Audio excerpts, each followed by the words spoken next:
જેના સ્મરણ માત્રથી પાપનો નાશ થાય છે તેવી વિશ્વની એકમાત્ર નદી અને દક્ષિણ ગુજરાતના ખેડૂતો, પશુપાલકો સહિત લાખો લોકોની જીવાદોરી સૂર્યપુત્રી તાપી નદીનો આજ રોજ જન્મદિવસ છે।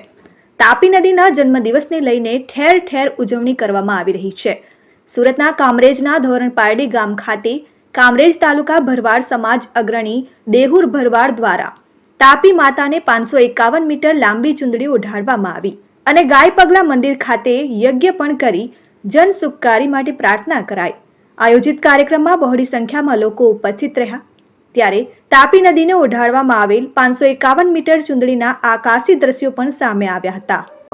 દેહુરભાઈ રાજુભાઈ ભરવાડ આજે તાપી માતાજીનો જન્મદિવસ હતો એટલે તાપી માતાજીના જન્મદિવસ નિમિત્તે દક્ષિણ ગુજરાતની રોજીરોટી એવા સુરત જિલ્લાને જીવાદોરી આપનાર તાપી માતાજીને લાખો જીવનું પાલનહાર તાપી માતાજીનો આજે જન્મદિવસ હતો એટલે તાપી માતાજી અમારી જીવાદોરી તરીકે છે એટલે એના માટે થઈને અમે તાપી માતાજીને 551 મીટર લાંબી ચુંદડી માતાજીને અર્પણ કરવામાં આવેલ છે। Bureau report, RN news, Kamrej.